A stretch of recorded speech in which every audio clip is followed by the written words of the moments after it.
রমাদানে প্রতি বছর দ্রব্যমূল্যের বৃদ্ধি ঘটে থাকে, এর কারণ কি বলে মনে করেন এবং প্রতিকারের উপায় কি? জিনিসপত্রের দাম রমাদানে যে বেড়ে থাকে, এটি সাধারণত যে কারসাজি হয়ে থাকে, যে গুদামজাত করে রাখা, যে কৃত্রিমভাবে সংকট তৈরি করার যে প্রচেষ্টা অসাধু ব্যবসায়ীদের, সেটির কারণেই হয়ে থাকে আমরা জানি। অতএব এটিকে কঠোরভাবে নিয়ন্ত্রণ করা হলো সবচেয়ে বড় কাজ। আলহামদুলিল্লাহ, বিগত রমাদানেও অত্যন্ত দারুণভাবে এই কাজটি করতে পেরেছে সংশ্লিষ্ট কর্তৃপক্ষ। এজন্য তারা অবশ্যই ধন্যবাদ পেতে পারেন।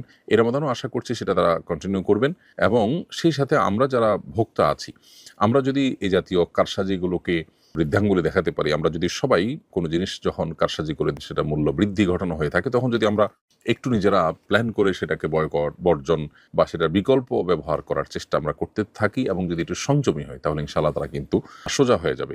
তরমুজ সিন্ডিকেটের সময় এরকম সোশ্যাল মিডিয়াতে আওয়াজ উঠেছিল এবং অনেকেই সেটার পরে যখন সচেতন হয়েছেন, তখন কিন্তু তাদের সেই সিন্ডিকেট ভাঙতে তারা বাধ্য হয়েছে এবং তারা কিন্তু সেই গুদামজাত করার বা দাম কৃত্রিমভাবে সংকট তৈরি করে দাম বৃদ্ধি করার যে চেষ্টা, সেটাতে তারা ব্যর্থ হয়েছে। অতএব এই প্রক্রিয়াটা আমাদের অবলম্বন করা দরকার এবং এ ধরনের অপরাধকে অত্যন্ত জঘন্য অপরাধ হিসাবে চিহ্নিত করে সেটার বিচার হওয়া দরকার। আমাদের দেশে বিচারহীনতার কালচারটার কারণে কোনো সমস্যারই আমরা আসলে সমাধান করতে পারছি না।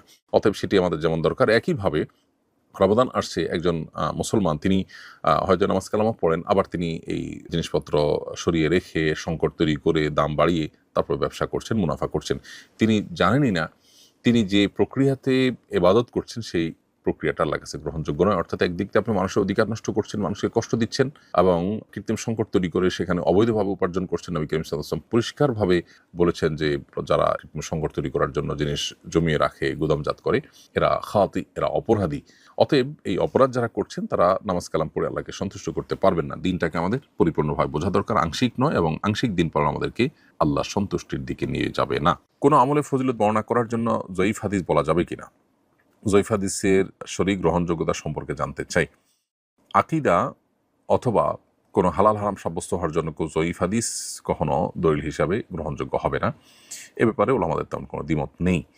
আর শুধুমাত্র আমল বা কোনো সওয়াব লাভের কোনো বিষয়, যেটা আসলে হালাল হারাম জাতীয় বা ঈমান আকীদা জাতীয় বিষয় নয়, এরকম নফল কোনো আমল ইত্যাদি এই জাতীয় বিষয়ের জন্য জয়ীফ হাদিস ওর উপর ভিত্তি করে যদি কেউ আমল করতে চান, সেটি জায়েজ হবে বেশ কয়েকটি শর্তে।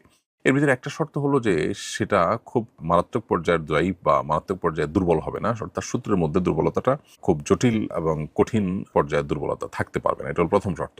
দ্বিতীয়ত, মুহাদ্দিসিন ইকরাম আরো অনেকে অনেক রকমের শর্ত দিয়েছেন। এর মধ্যে ইমাম নবী রাহিমাহুল্লাহ বলেছেন যে এটা ফাজায়েল এবং তারগিব তারহিব, অর্থাৎ উৎসাহমূলক বিষয়ের জন্য অথবা ফজিলতের জন্য আমল জাতীয় বিষয়ে আপনার জয়ীফ যদি খুব বেশি মারাত্মক না হয়, তাহলে ওটার উপর আমল করা যেতে পারে। হাফিজ ইবনে হাজার আসকালানি রাহিমাহুল্লাহ কয়েকটা শর্ত উল্লেখ করেছেন। এর মধ্যে একটা শর্ত হলো যে, যেটা বললাম সেটা, আরেকটা হলো যে বিষয়ে আপনি ওই হাদিসের উপর আমল করতে চান, মৌলিকভাবে সেটি শরিয়ার অন্য কোনো নস বা অন্য কোনো ভাষ্য দ্বারা প্রমাণিত হবে। এটা অনেকটা ওইটার সমর্থক রূপের হবে, এরকম হলে সেটার উপর আমল করতে পারেন। আর তৃতীয় আরেকটা শর্ত তিনি দিয়েছেন, সেটা হলো যে এটা আমল করার সময় নবী করিম সাল্লাল্লাহু আলাইহি ওয়াসাল্লাম নির্দেশ করেছেন এই আকীদা নিয়ে আমল করবেন না, বরং এটা একটা ভালো কাজ হিসাবে আমল করবেন। তাহলে সেক্ষেত্রে নবী করিম সাল্লাল্লাহু আলাইহি ওয়াসাল্লাম দিকে সম্বন্ধ করার, যদি তিনি এটা না বলে থাকেন, তাহলে সেক্ষেত্রে তার দিকে সম্বন্ধ করার যে ভয়াবহতা, সেটা থেকে আপনি রক্ষা পাবেন।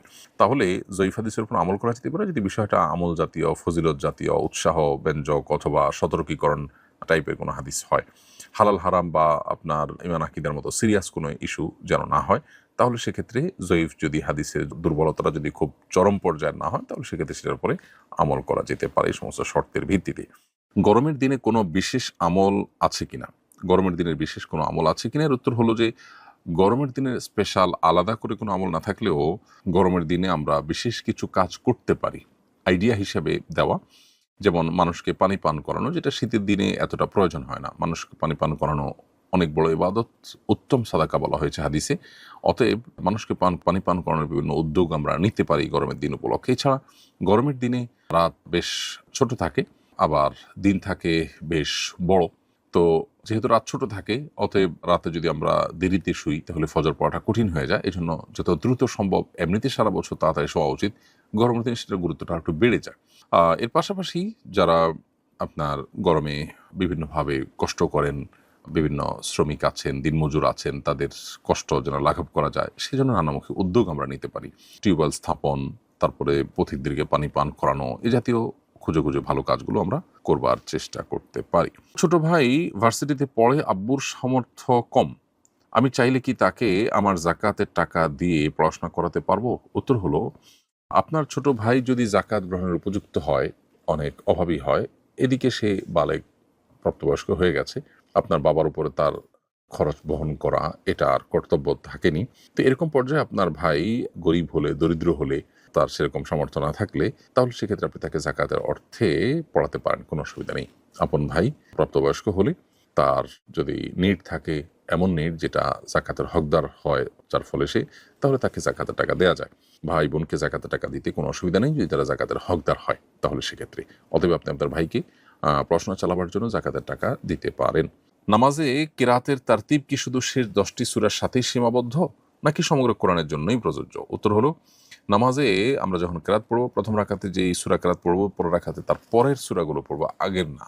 এই যে ধারাবাহিকতা, এটি রক্ষা করা আবশ্যক পুরো কোরআনের ক্ষেত্রেই, এটা শুধু শেষ 10টা সূরার জন্য প্রযোজ্য নয়। বদলি হজ কখন ফরজ হয়? উত্তর হলো, বদলি হজ তখনই ফরজ হয় যদি কারোর হজ করার মতো আর্থিক সঙ্গতি থাকে, কিন্তু শারীরিকভাবে হজ করার মতো অবস্থা তার যদি না থাকে, অথবা নিরাপত্তাজনিত কারণে তিনি যেতে না পারেন, তখন অন্য কাউকে টাকা দিয়ে বদলি হজ করাটা তার জন্য আবশ্যক হয়ে যায়। অনেক লোক আছেন যারা এখন টাকা পয়সার মালিক হয়েছেন, আগে ছিলেন না, এখন যখন মালিক হয়েছেন তখন তারা আসলে শারীরিকভাবে হজ করার মতো আর সামর্থ্য নেই, তখন তার জন্য অন্য কাউকে দিয়ে বদলি হজ করানোটা কর্তব্য হয়ে পড়ে। মক্কার মসজিদের বাইরে হারাম এলাকার রাস্তায় নামাজ আদায়ের ক্ষেত্রে কাতারের ইত্তেসাল বা সংযোগ কি জরুরি? উত্তর হলো যে, ফোকাহে আহনাফের মতে, হানাফি মাযহাব, হানাফি থট অনুযায়ী কাতারের সংযোগ থাকা জরুরি জামাতে নামাজ বিশুদ্ধ হওয়ার জন্য। যদি অনেক দূর গ্যাপ হয়ে যায়, যে হারামের যে জামাতে আপনি সামিল হয়েছেন মক্কায়, সেখানে আপনি যেখানে দাঁড়িয়েছেন তার সামনে বিপুল পরিমাণ জায়গা পড়ে আছে, এখানে কেউ দাঁড়ায়নি মাঝখানে, এরকম যদি বিচ্ছিন্নতা থাকে, তাহলে সেক্ষেত্রে জামাত বিশুদ্ধ হবে না ফোকাহ হানাফের মতে। যদিও হাম্বলি ফকিগণ, সৌদের ওলামা ইকরামগণ, তারা বলেন যে যদি আপনি ইমামকে ফলো করতে পারেন, যেমন সাউন্ড আসছে, দেখতে পাচ্ছেন, তাহলে গ্যাপ বেশি থাকলেও জামাত বিশুদ্ধ হয়ে যাবে, নামাজ বিশুদ্ধ হয়ে যাবে। তো যারা হানাফি থট ফলো করে থাকেন, তাদের জন্য কর্তব্য হবে আগে ভাগে হারামে গিয়ে জামাতে এমনভাবে সামিল হওয়া যাতে মাঝখানে অনেক বড় গ্যাপ তৈরি না হয়। হ্যাঁ, যদি গ্যাপ থাকে এবং সাইডেও কিছু মানুষ দাঁড়ানো থাকে আর গ্যাপটা কাভার হয়ে যায়, তাহলে সেক্ষেত্রে নামাজ বিশুদ্ধ হয়ে যাবে। কিন্তু যদি এমন হয় যে না, আপনি যেখানে দাঁড়িয়েছেন সামনে অনেক বিশাল জায়গাতে কেউ দাঁড়ায়নি, তাহলে সেক্ষেত্রে আপনার 3 কাতারের বেশি মানুষ বিচ্ছিন্নতা তৈরি করেছে বা বিচ্ছিন্নতা সৃষ্টি হয়েছে, তাহলে সেক্ষেত্রে আপনার সে জামাতে নামাজ পড়লে আপনার এই ইক্তেদা সহি হবে না, শুদ্ধ হবে না। স্কুলে উপবৃত্তি হিসেবে জাকাতের টাকা দেয়া হতো, আমি না জেনে দীর্ঘদিন তা গ্রহণ করেছি, আমি জাকাত গ্রহণের উপযুক্ত নই, এখন আমার করণীয় কি? উত্তর হলো, প্রিয় দর্শক, জাকাত গ্রহণের উপযুক্ত নয় এমন কোনো ব্যক্তি যদি জাকাতের টাকা গ্রহণ করেন, যে কোনোভাবে, উপবৃত্তির নামে হোক, উপহার উপঢৌকনের নামে হোক, অন্য কোনোভাবে হোক, তাহলে সেটা তার জন্য জায়েজ নয়। যেহেতু আপনি না জেনেই গ্রহণ করেছেন, এর জন্য কোনো গুনাহ হবে না। তবে আপনি যে টাকা নিয়েছেন, সে টাকা যার কাছ থেকে নিয়েছেন তাকে ফেরত দিতে হবে, যাতে তিনি উপযুক্ত গরিবকে বা এর হকদারকে পৌঁছে দেন, অথবা আপনি কোনো গরিব দুঃখীকে ওই টাকাটা সাদাকা করে দিতে হবে, জাকাত আদায়ের নিয়তে যে ব্যক্তি জাকাত তার। তাহলে ইনশাল্লাহ এটি হয়ে যাবে। এবং কর্তৃপক্ষ যারা এই কাজটি করেছেন, উপবৃত্তির নামে, বিভিন্ন নামে মানুষকে জাকাতের টাকা দিচ্ছেন, সেখানে যাদেরকে টাকা দিচ্ছেন তারা জাকাতের হকদার কিনা সেটি নিশ্চিত হওয়া তাদের কর্তব্য ছিল। এই কাজটি না করে তারা অন্যায় করেছে। এবং অনেক সময় দেখা যায় জাকাতের টাকা দিয়ে আমরা এই ধরনের কাজ করি। জাকাতের টাকা দিয়ে আপনি যেটাই করেন, হকদারের কাছে পৌঁছানোর আগে আপনাকে এনশিওর করতে হবে যে হকদার সে আসলে জাকাত খাওয়ার উপযুক্ত কি না, এটা দাতার কর্তব্য।